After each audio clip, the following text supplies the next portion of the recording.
Bienvenue à bord du vaisseau Hypersensas.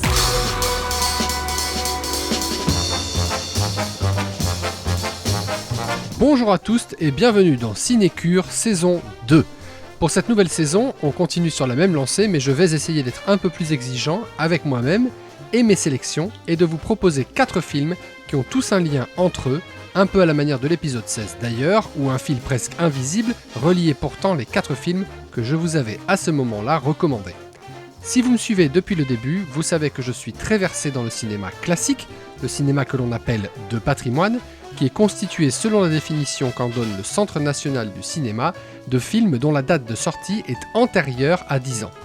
C'est une tendance qui est vouée à rester, tout simplement parce que je trouve passionnant l'idée d'aller chercher des films moins récents, de les recontextualiser et de très humblement leur donner un peu plus de visibilité. En parlant de visibilité, je vous rappelle que je ne mets aucune limite de genre ni d'époque et que la seule condition est que les films proposés soient disponibles en VOD ou en streaming. Je vous promets de continuer de respecter cet engagement et d'explorer d'autres domaines encore du cinéma que je connais mal ou pas du tout. Et pour commencer cette nouvelle saison, ce mois-ci, je me suis penché sur les duos inattendus. Les histoires d'amour étranges vouées à ne pas fonctionner et qui pourtant crèvent l'écran pour notre plus grand plaisir. Ça n'a pas été simple, même si le cinéma est rempli de duos en tout genre. Je suis content de la sélection parce qu'elle est prestigieuse et je trouve, sans me jeter trop de fleurs, que pour une sélection de rentrée, elle a fière allure. Allez, sans plus attendre, nous voilà partis visiter Miami puis Detroit, le chaud de la Floride et la rigueur du Grand Nord américain. Puis on partira pour Hier, où le crime se joindra à la comédie, pour ensuite remonter en Écosse et participer à une course effrénée mêlant espions, police et artistes de musical, pour enfin terminer à Paris, au musée d'Orsay, pour une sombre affaire de vol de sculpture. Rejoignez votre siège, le train de la saison 2 va partir. Ah oui, ça aussi ça ne change pas, parce que les métaphores du voyage sont très parlantes, donc j'en saupoudrerai les épisodes à venir, bien entendu. Oui, donc rejoignez votre siège, prenez garde à la fermeture automatique des portes, c'est parti pour l'épisode 17 de Cinécure.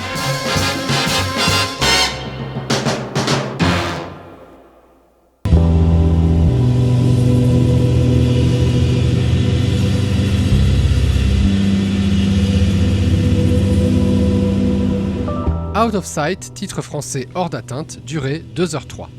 Jack Foley est un braqueur de banque charismatique et très débrouillard. Au cours d'une évasion, il fait la connaissance de Karen Cisco, US Marshal de profession, opiniâtre et qui n'a pas les deux pieds dans le même sabot. Malgré son statut d'évadé, Foley se met en tête de séduire Cisco, convaincu que, dans une autre situation et avec de meilleures conditions, ils auraient pu vivre une histoire d'amour. La première fois que j'ai vu ce film, c'était dans La Maison familiale sur Canal+, à l'époque donc où j'étais jeune lycéen et que je commençais à m'intéresser au cinéma. Un choc majeur, un film qui est toujours resté ancré en moi, en très très grande partie, on va pas se mentir, pour la présence de Jennifer Lopez à l'écran, qui pour une fois ne jouait pas une jeune latino venant de Queens en galère. Non, là elle était Jennifer Lopez, femme flic, déterminée et prête à en découdre. Sa présence irradie tout le film et je crois bien que c'est d'une certaine manière ce film qui inconsciemment m'a appris que les acteurs, s'ils étaient bien dirigés, pouvaient incarner n'importe quoi. Avant ça, l'actrice avait déjà un peu affolé les compteurs avec U-Turn, un thriller relativement oubliable d'Oliver Stone. Out of Sight, c'est aussi la rencontre de Soderbergh avec l'un de ses plus grands collaborateurs, George Clooney. Et je ne parle pas simplement de leur collaboration sur la série des Oceans, dont Clooney sera l'avatar à l'écran, mais aussi d'un échange qui va se prolonger sur les films réalisés par Clooney que Soderbergh aidera à produire, notamment. Il y aurait beaucoup à dire sur cette collaboration, fructueuse à bien des égards, entre les deux hommes. L'association de Lopez et Clooney fait des étincelles et dès la fameuse scène du coffre, on comprend qu'on a affaire à un couple de cinéma hors du commun.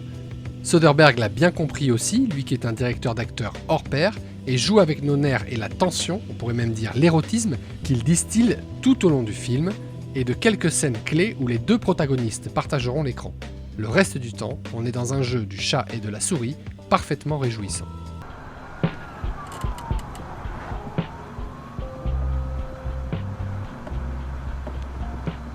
You sure are easy to talk to.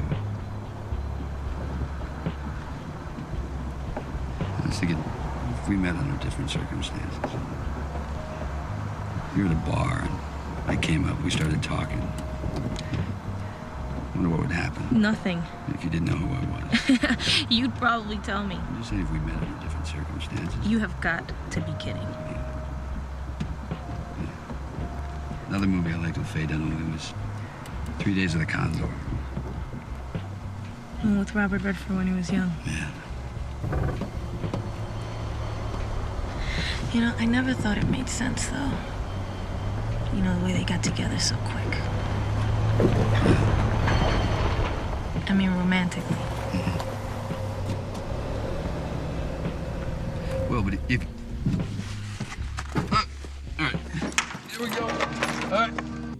Cet été, j'ai lu un petit essai rédigé par Pauline Gage et intitulé Steven Soderbergh, Anatomie des fluides, qui replace le réalisateur dans son époque d'une part et qui explique en quoi sa carrière est digne d'intérêt et est d'une densité particulièrement notable d'autre part. Soderbergh est un cinéaste pour le moins iconoclaste qui a gagné avec son premier long métrage, et bien tout simplement la Palme d'Or.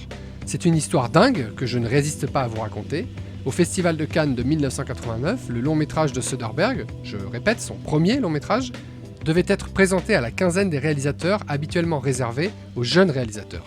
Cependant, à quelques jours de l'ouverture, l'un des films sélectionnés pour le festival classique ne peut pas être présenté, et les organisateurs vont pêcher dans la sélection de la quinzaine pour le remplacer. Ils aiment bien Sex, Lies and Videotapes, c'est le titre du film de Soderbergh en question, et finissent par le sélectionner. Celui-ci remporte la Palme d'Or, mais aussi le prix de l'interprétation masculine pour James Spader, le tout au nez et à la barbe de Do the Right Thing de Spike Lee, convaincu qu'il était de repartir avec la palme et qui en voudra toute sa vie à Wim Wenders, alors président du festival. Bien sûr, cette anecdote est connue de qui s'intéresse à Soderbergh, notamment parce qu'après avoir remporté le prix, il a déclaré à la presse quelque chose du genre « Et maintenant, c'est la descente aux enfers ». Et en effet, où va-t-on quand on a 26 ans et qu'on gagne la Palme d'Or avec son premier film ? Bien aidé par le cynisme des Weinstein, Soderbergh mettra pas mal de temps à se sortir de son enfer personnel et à monter des projets qui seront vus. C'est à ce titre que Pauline Gage qualifie hors d'atteinte de film tournant. Et quand on le voit, on ne peut que lui donner raison. Soderbergh y jette clairement les bases de ce que sera sa carrière à partir de maintenant. Un cinéma référencé, très discipliné, avec une mise en scène au cordeau. Je vous ai parlé tout à l'heure du casting, mais au-delà de Clooney et Lopez, on retrouve Ving Rhames, Catherine Keener, Dennis Farina, Louis Guzman et Michael Keaton qui reprend le rôle qu'il avait dans Jackie Brown pour une courte apparition. Du très très lourd. La photographie est intéressante puisqu'annonciatrice de ce que seront les Oceans et bien entendu Traffic. Elle est assurée sur ce film par Elliot Davis qui est un habitué des comédies potaches et que je ne peux pas m'empêcher de me figurer extrêmement dirigé par Soderbergh. Après une courte collaboration avec Edward Lachman sur The Limey et Erin Brockovich, il finira d'ailleurs par assurer la photographie de ses films sous le pseudonyme de Peter Andrews. Une versatilité qui ne se limitera pas à la réalisation et à la photographie, puisqu'il va, petit à petit, à mesure de sa carrière, aussi assumer les rôles de monteur, parfois de scénariste. Bref, un artiste protéiforme qui va prendre un malin plaisir à se questionner et à repousser les limites du cinéma tel qu'on l'entend, en tournant et en montant très très vite, avec des équipes parfois très réduites et un matériel parfois surprenant. Certains de ses films les plus récents ont d'ailleurs été tournés avec un iPhone, notamment. Ça fait beaucoup d'informations sur Soderbergh et peu sur Hors d'atteinte, j'en conviens, mais s'il y a une chose à retenir, c'est que ce film sorti en 1998 est un moment important dans la carrière de celui que beaucoup voyaient comme un héritier du cinéma classique hollywoodien. Il se trouve que dans les 9 ans qui se sont écoulés après son obtention de la récompense suprême que représente la Palme d'Or, il aura précisément fait l'inverse. Je pense que c'est dans cette mesure que Out of Sight est intéressant et important. Si vous aimez les histoires d'amour, les dialogues bien écrits, la verve d'un Clooney en forme et les films de flics et voyous, Out of Sight, titre français Hors d'atteinte, est pour vous. Il est disponible sur Canal+ en streaming. En 1998, sortait en France Titanic de James Cameron, La vie est belle de Roberto Benigni et Le dîner de cons de Francis Weber.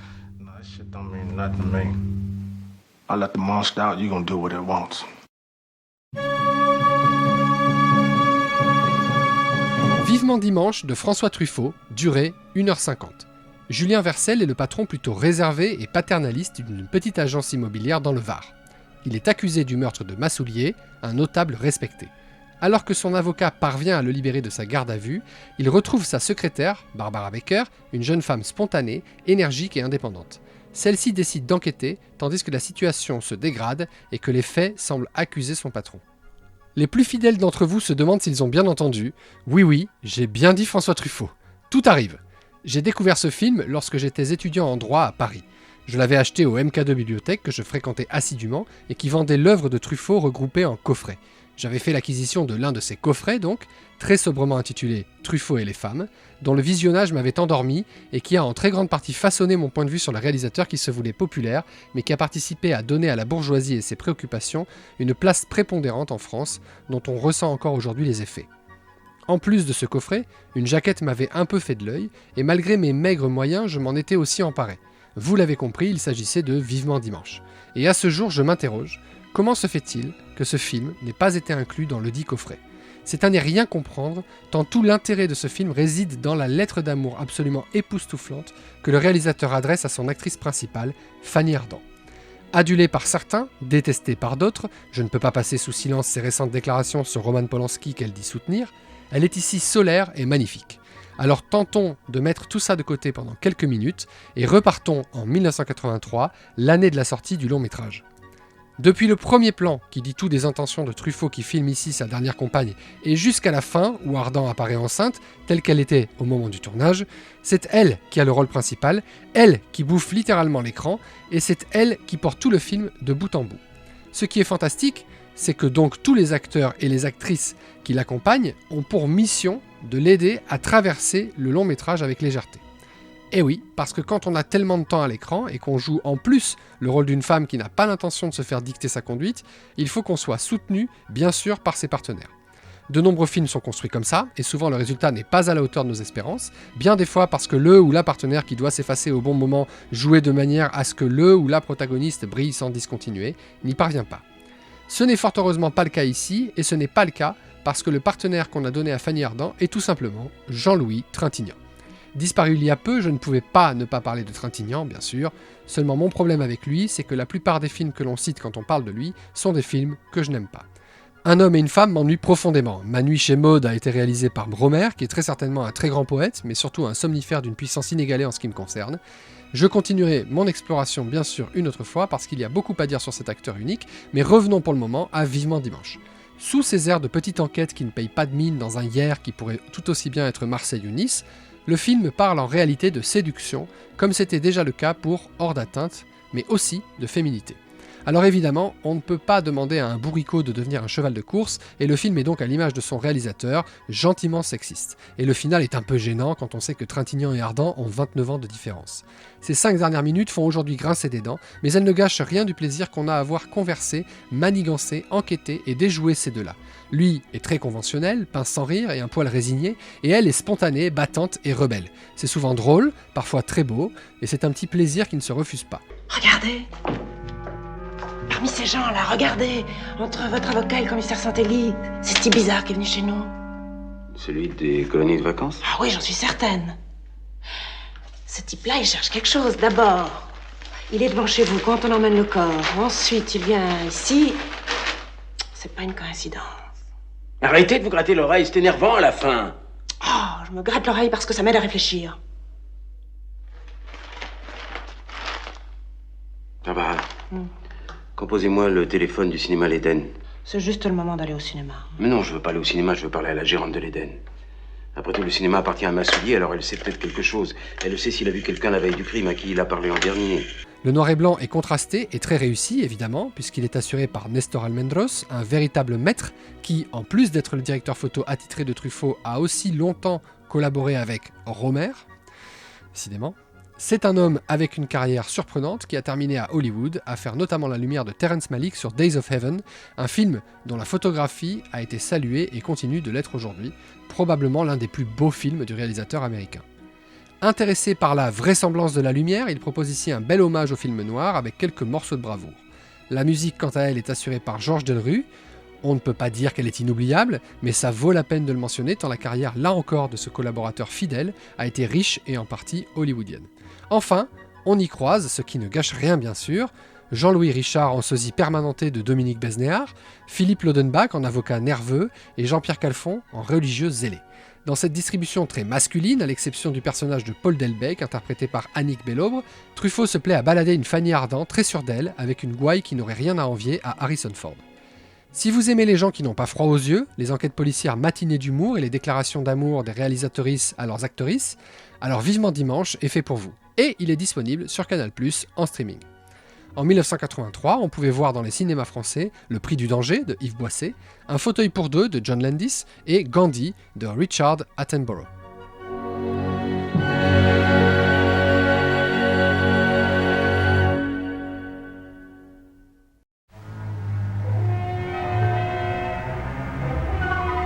The 39 Steps, titre français Les 39 marches, d'Alfred Hitchcock, durée 1h26.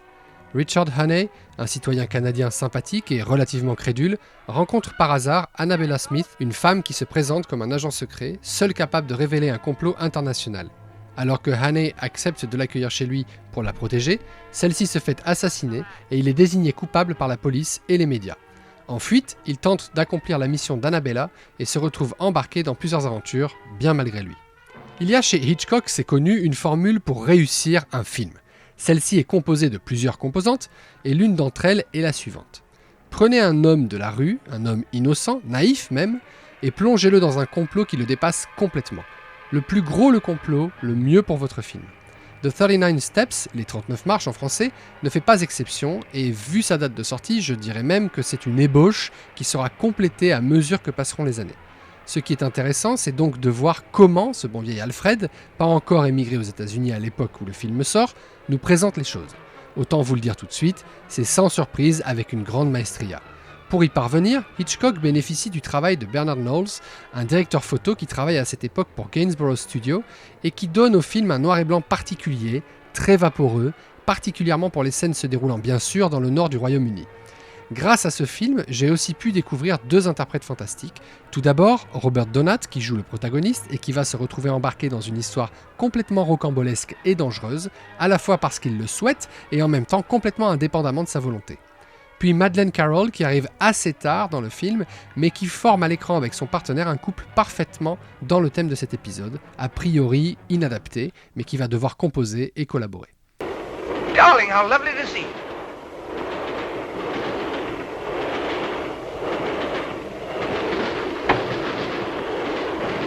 Don't mind having a free meal in there. I was desperate. I'm terribly sorry. I had to do it. Look here. My name's Hannay. They're after me. I swear I'm innocent. You've got to help me. I've got to keep free for the next few days.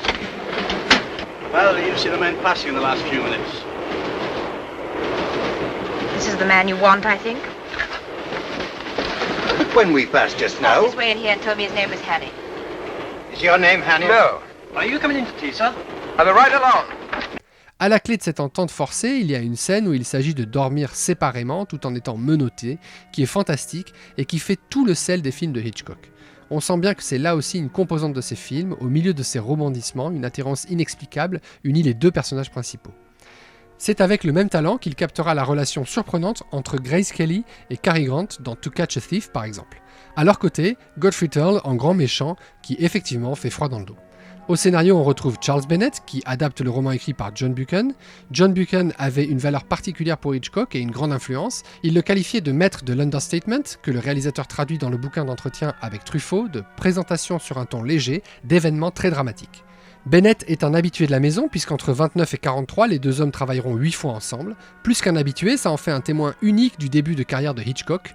On retrouvera son nom au générique de The Man Who Knew Too Much en 1956, alors que le réalisateur est déjà installé à Hollywood, mais cela n'a rien de très surprenant, puisque c'est aussi lui qui a écrit la version anglaise datant de 1934. Le film emprunte presque à la screwball comedy, tant les personnages croisés semblent parfois sortis d'un asile ou bien d'un music-hall, un univers dans lequel l'histoire pioche aussi allègrement. Au centre de l'énigme du film se situe d'ailleurs un certain Mr. Memory, dont la logique va être poussée à l'extrême. C'est dans ce sens d'ailleurs que Hitchcock parlera de ce film comme du premier où il cesse de se soucier de la vraisemblance de ce qui arrive à l'écran. En résulte une suite d'événements haletants, une véritable course d'obstacles, où tout semble dangereux et où, fidèle à son habitude, le réalisateur semble ne pas tellement diriger ses acteurs, mais plutôt ses spectateurs, en les soumettant à des ruptures et à des transitions soudaines et permanentes. Le film dure 1h26 et je peux vous dire qu'elles sont rentabilisées. Toujours dans les entretiens Hitchcock-Truffaut, le maître britannique dit « La vraisemblance ne m'intéresse pas, c'est ce qu'il y a de plus facile à faire ». Dans Les Oiseaux, il y a cette longue scène dans le bistrot où les gens parlent des oiseaux. Parmi ces gens, il y a une femme avec un béret sur la tête qui est justement une spécialiste des oiseaux, une ornithologue. Elle se trouve là par pure coïncidence. Naturellement, j'aurais pu tourner 3 scènes pour la faire arriver vraisemblablement, mais ces scènes n'auraient eu aucun intérêt. Voilà pourquoi il est intéressant de revoir The 39 Steps. Si vous aimez la screwball comedy et que, comme Alfred, vous vous moquez de la vraisemblance mais aimez les bonnes histoires qui vous tiennent du début à la fin, alors The 39 Steps est pour vous. Il est disponible à la location sur la Cinétech pour 2,99 €. En France, en 1935, on pouvait voir Le Triomphe de la volonté, un film de propagande nazie de Leni Riefenstahl, Top Hat de Mark Sandrich et La jeunesse de Maxime de Leonid Trauberg.